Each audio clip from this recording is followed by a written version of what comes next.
Shatner wasn't going to do it. Yes. You ain't going to get me unless I make $2 million. Yeah, and also, I direct the next one. And I direct the next one, that was the thing, because he's like, this is the second time Nimoy's got his greasy little logical fingers on this. Yeah. Come on. I think I read... So he actually made 2.5 million, and so did Nimoy. Ah. I think all the others got, like, carry-on money. Yeah. I think Sulu got, like, 50 quid. 50 quid, yeah. Because apparently Leonard Nimoy was reading a book about endangerment of whales, not the country. Is that all it was? So he was like, we can incorporate that into the next Star Trek film. It's so weird having like a fucking hippy-dippy man Star Trek film in the 80s.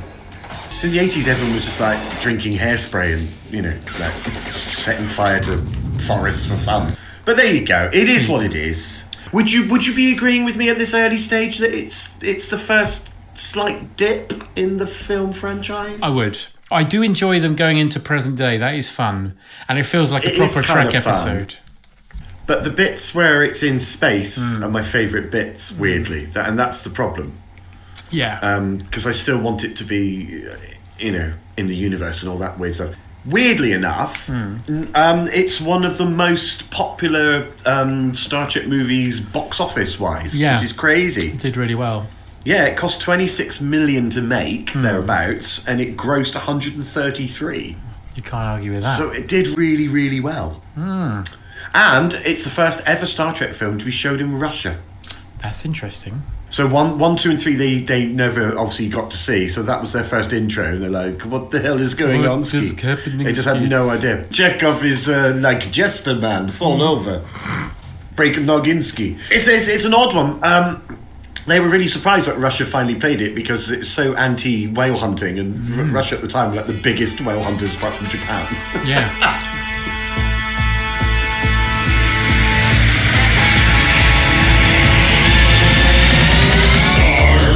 I've got a question for you, though. Go on. Well, you know the big box of Smarties that turns up with the testicle hanging out of it? Yes. Yeah. Is that got whales in it? Or is it whales driving it? If it's whales driving it, they're very good drivers, aren't they? Very good. Very good drivers. Maybe the ball is like a beach ball, but that's more dolphins, isn't it, to play with? I don't know what it is. Actually, weirdly, I think it looks really cool because it's so otherworldly and insane. Yeah, but so all this is going on. Meanwhile, the Klingons are having a sort of inquest, and they want justice for what happened in Part 3. So Kirk's in a lot of trouble. Yeah. The Klingons say there will be no peace as long as Kirk lives. Spock's dad comes in and goes, "Shut up. Fuck off." Oh yeah, he comes in to ruin the party as usual. That's fucking usual. I see you're all drinking baby sham. Yeah. Have you considered drinking water from a dog's bowl? No. Fuck yeah, he's such a drag. Kirk and the crew have been 3 months on Vulcan. That's right. In sort of exile. And they've renamed their ship the HMS Bounty. The HMS Bounty. Because it's good at wiping their bum with it. I thought it was full of coconuts. Oh yeah, it's full of coconuts. That's better. Yeah. Spock's doing his 11 plus. Yeah. White Queen to Section 5, Grid 6, Queen takes Night, Rook takes Queen, Alleyway, and Food, Starship Sensors. Correct.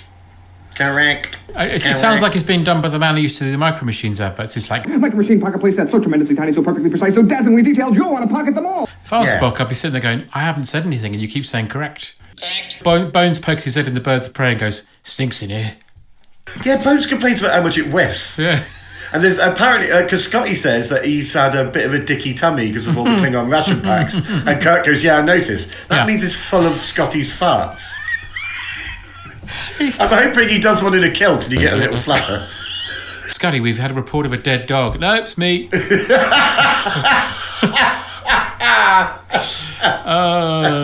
they're living in exile.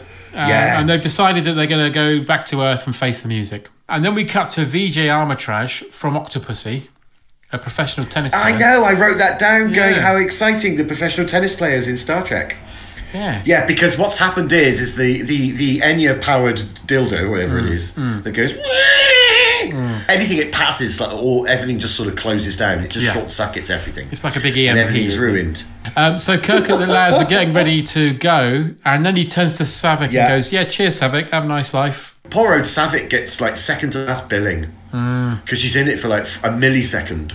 I mean, he's pretty much a fuck off. Well, she goes, before I go, I forgot to tell you, David saved Spock and everybody else's lives when he died. Yeah, he was very brave, and then he died. And he goes, you know what, I haven't thought about that for 3 months, thanks. Now I'm sad again. Yeah, cheers for that. Yeah, thanks a lot. Thank you very much. Spock comes in and goes, hello, I'm being all weird, and by the way, I can't find my uniform, so I have to wear this toga.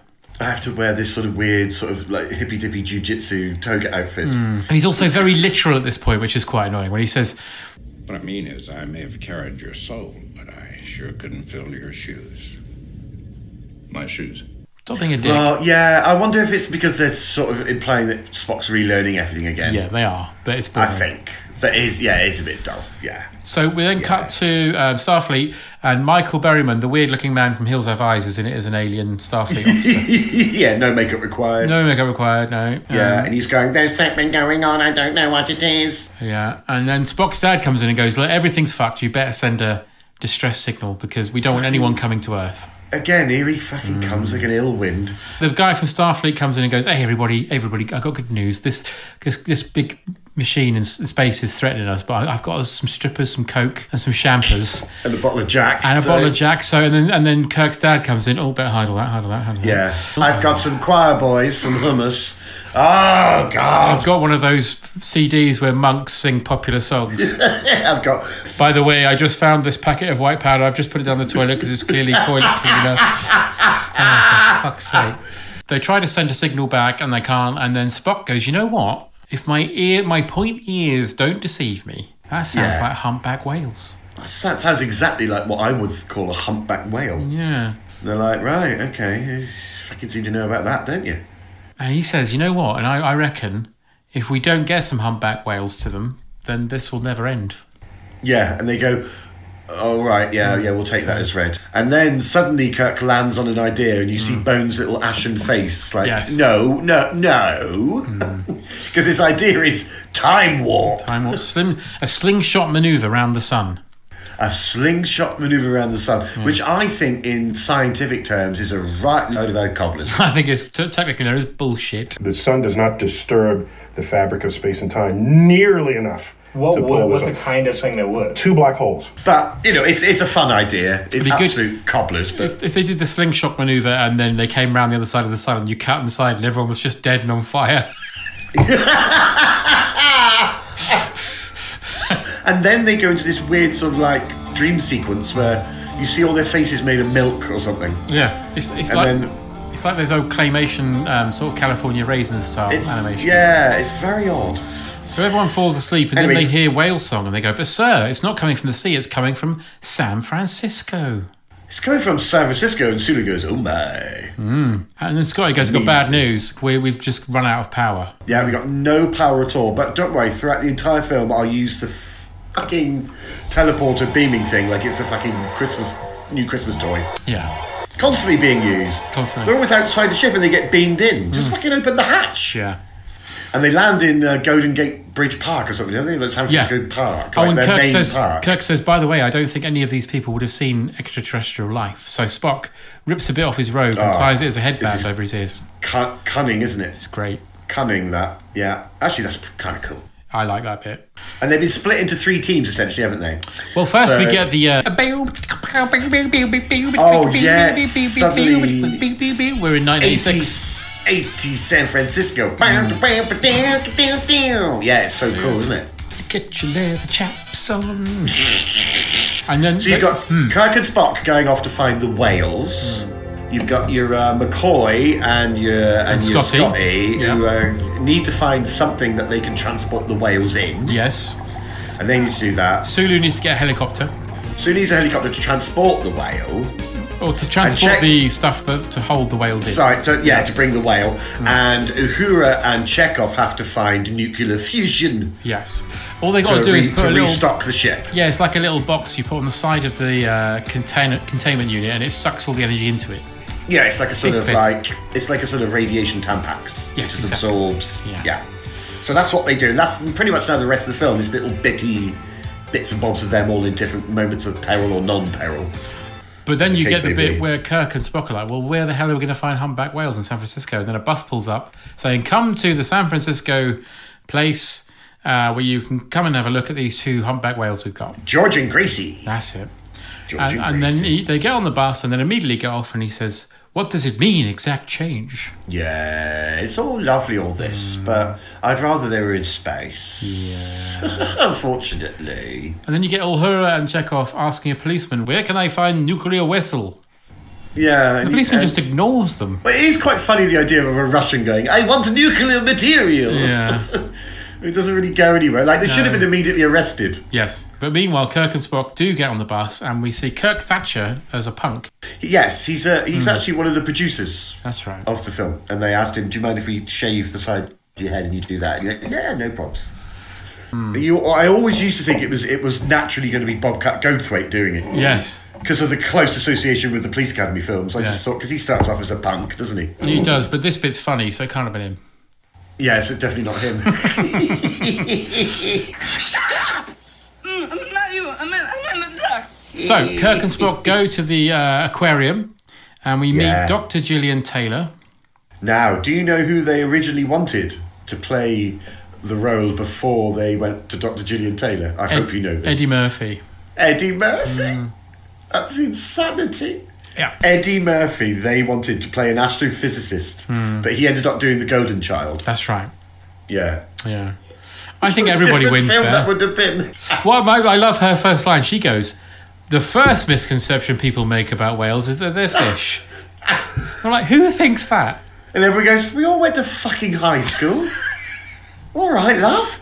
She stands in front of this TV set and we watch literally a whale having its blubber, like, so literally its belly slit and blubber falling out. And you're like, all right. Yeah. But they're really hammering in that message, aren't they? Mankind, man cruel. That's right. Yeah. You see, what they should have done is a little cartoon, like in Jurassic Park. Like in Jurassic Park, yeah. There you go, yeah. The problem is that most of these whales are full of mayonnaise, and we love mayonnaise, which is why we kill them. And then Spock starts swimming around in there to look, and Shatner's face is doing a kind of There's loads of there's loads of what would happen if Frank Spencer went into any shop. Or Terry Scott. Or Terry Scott, oh my God, get out. And then she's like, right, well, I'll go and see to this. And she runs upstairs to catch Spock coming out of the tank. And then she's like... in his pants, by the way. In his Starfleet grey pants. She says, "What the hell are you doing with my whales?" And he says, "Well, they like you very much, but they are not the hell your whales." And she says, "I suppose they told you that." And he goes, "The hell they did." The hell they did. And lovely. You go, yeah, that is lovely. But then you go, you can stop now with all that. No, there's more. Sorry. Yeah, I know, that's the thing. There's a lot more. Like, fuck you prick. No, Spock. No, stop saying Don't do that, yeah. You said it to a disabled boy. You said it to Sister Wendy, who was doing an art programme. I like this painting, you No, you can't say that. We cut back to Chekov and Uhura. They found a nuclear vessel, and guess what it's called? Oh, that's right. It's called the Enterprise. Yeah, except it wasn't called the Enterprise. They originally had a ship called the Enterprise, but it left, and they just went, oh, fuck. Yeah. But Chekov goes, look, it's going to be a piece of piss. We'll beam in, get the photons, beam out. No one will even know we were there. Gillian pulls up in a truck and goes, look, I'm a bit intrigued by you two. Do you want to lift? This bit's kind of fun in the car. I love all of this. Nimoy in the centre is brilliant. Oh. It's just lovely because it's Spock not quite knowing how to fit in and then saying always the wrong thing. Keeps calling him Admiral in front of her. Oh. Which is very funny. And then Kirk goes, you know what? I think that it'd all be best if we all discuss this over dinner. I know. She goes, well, why do you guys think about Italian? And they do that lovely classic. You guys like Italian? No. Yes. Yeah, No. Yes. No. Yes. I love Italian. And so do you. Yes. Yes. It's so lovely. It's perfect. I know. So I think this is the thing why the film is saved because of these little weird comedy bon mots that they have throughout. But it's almost like it's funny. It's like a just climbing scale of comedy because next we get Scotty and McCoy going to the factory. Oh no! This is in particular my favourite bit. I love it. Because the first thing they do is obviously they just turn up. So the guy who runs it's like, I don't know who the fuck you are. So McCoy has to do this. You don't know Professor fucking Science from Edinburgh. And then suddenly Scotty takes on this ridiculous, like sort of pompous role. It's so funny. And then he says, the office bit is amazing. Oh, I love the office bit. He says, well, how much? What would you need to hold this much water? And he goes, oh, that's easy. It'd be plastic 6 inches. thing, 6 inches. Yeah. And he goes, and then Scotty suddenly turns into like a junkie. It's like, what if I told you I could give you a substance that would be only an inch thick? Would that be worth something to ya? Would that interest you, laddie? You keep saying, would that be worth something to you? Yeah, that'd be worth something to you. Choose life. And then goes up to this Commodore 64, which it probably would have been at the time. It's a very basic Apple. Beautiful. And the first thing he does is he goes, "Oh, computer."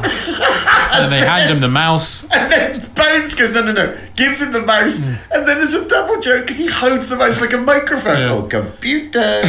He goes, so you have to use a keyboard. And then Scotty's like, lovely, how quaint. And then, like a middle-aged man that he is, he uses like one digit per hand to just go tap, tap, tap, tap, tap, tap, tap, tap. And then the guy goes, tippity, tippity, tap. Transparent aluminum. Transparent aluminum. And then Scotty goes, was that worth something to you? Is that worth something, dear? Do you want some skag as well? But now we cut to Kirk having dinner. This is mental. What? That's the first time Kirk's ever had beer? I think so. I can't be. They must have beer in the future. Romulan ale. Romulan ale. Why, Bones, this stuff is illegal. And she goes, let me guess, you're from outer space. And he goes, no, I'm from Iowa. I only work in outer space. And she's all like, sure. But not running a mile. No, because she then levels with him and goes, okay, look, Grace is very pregnant. And they're leaving at noon tomorrow. And he's like, well, if it's noon, we've got to go right now. Yeah, and they have to get their pizza to go. Yeah. But meanwhile, Uhura and Chekov have got their little nuclear tampon on the machine. And Uhura manages to beam off, but sadly, Chekov is captured. Well, because the ship's so low on its crystals and all that, and also they keep fucking using it to like beam halfway across the room and they can fucking walk. So just beaming everywhere in this. Scotty says I can do one at a time, so Uhura gets out first. Anytime now, Scotty! And all that, and he gets caught. Yeah. And then he gets interrogated. Because obviously he's Russian, he's aboard a nuclear submarine, it's the height of the Cold War, and then he runs off and we get Chekov's Run. It's such a terrible piece of music. I hate it. And it happens again later in the fucking hospital. It's just, we're fiddling jolly bloody James. It's like, oh, stop this. It's horrible. I just keep thinking, imagine what James Horner would have done with this film. Oh, it would have been so good.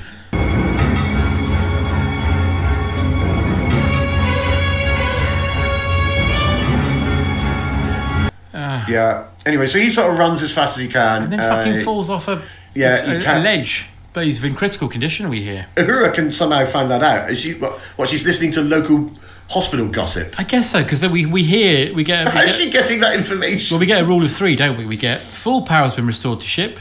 Yeah. The tank's been successfully installed. Yeah. Chekov is in critical condition in a hospital nearby. So they go to the hospital, and as they're walking past, McCoy sees an old lady... And she's like, oh, I've got no kidney. And he goes, I need dialysis. And he goes, take one of these. And she's like, oh, I reckon it was an ecstasy tab. She's like, he's a good. Well, no, we find out later that her kidney just completely restored. She's now got a brand new kidney. And then you get another sort of Chekhov's Run reprise. Yeah. And it's just awful. But I do like the fact that they get in the lift, the policemen chase the lift down, and as the door opens, they have their guns out, and it's completely empty because they've teleported back to. And you immediately see them beam back into the park. It's lovely, isn't it? Lovely. Yeah, that is brilliant. Yeah.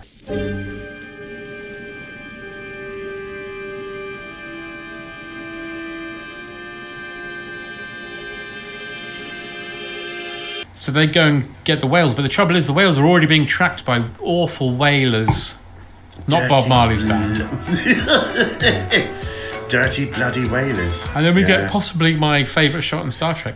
This is, I think, definitely up there, isn't it? It is probably, this They're about to fire the stunning. harpoon at the whales, and as it fires, it bounces off the air. You're like, bounces off nothing, and then suddenly Klingon bird of prey decloak over a whaling ship, and it looks beautiful. It's just hanging in the air, looking at the ship menacingly. It's because it's a bird of prey as well, so it's got its wings raised like it's about to pluck a mouse, and the ship is just turning with a ding ding ding ding ding panicky bell, and the choppy sea, and they've got the shadow over the ship that looks right, and the ship looks fucking incredible with the big glowing torpedo front that the bird of prey has. I don't know if we talked about it enough in part three, but I just love this ship design. It's one of my favorites. Beautiful, isn't it? It's absolutely beautiful. Yeah, beautiful. And then so cool. They beam the whales on board, and that's when we get Scotty's great line: "There'll be whales here." There'll be whales here. And then because he's stinking got up a the dicky joint. tummy. Yeah. Still got a dicky tummy. So they then go back to Earth in the 23rd century. So it appears around the sun, and it just literally crashes into the sea, into San Francisco Bay. Yeah. And out come the whales. Well, no, they don't initially. Oh yes, you're right. They're all jammed in the tank. So Kirk has to do action hero thing. Yeah. And that's at that point I'm like, oh, Shatner isn't wearing a wig. Yeah. Because I'd assumed he was. They come out and the probe's like, okay, nice to meet you. Yeah, and the whales go, and and then goes, well, then I'm off then. Yeah. We cut to the big tribunal that they wanted to happen. The council basically says, lovely. You've saved this planet, so we're going to drop all charges apart from one. But one, we are going to demote you from Admiral. Well, I'll read the speech because it's great. He says, go on. It's so cool. James C. Kirk, it is the judgment of this council that you be reduced in rank to captain, and that as a consequence of your new rank, you be given the duties for which you have repeatedly demonstrated unswerving ability. Yeah. The command of a starship. He's a captain again, which is what he wanted, and Spock told him into it's your first best destiny. That's right. It's lovely, isn't it? Because it's all like nothing, shit can stick to you. Can't you just save the fucking world? And he's where he wants to be because as we found, as in part 2, he wasn't happy behind a desk. Exactly. It's a lovely through line to all of it. It's great. So then Spock's father comes to him and says, "You know what? All those years I said you were wrong to be in Starfleet. I was wrong. I was almost right." Yeah. Yeah. So then the crew are in a ship and they're like, well, it'll probably be some sort of pile of junk. And you think they're going to get that ship, but then they fly over that ship and then you get hero Enterprise music, and she's looking fucking stunning. Yeah. She's been all fixed up since it's the Enterprise A. It's the A, yeah, and she looks beautiful. It means that on that ship everyone gets anal. Absolutely. Love that. It's the way of the world in those days. It is the rule, I'm afraid. That's naval rules, space navy rules. It's life, Jim, but not as we know it. Not as we know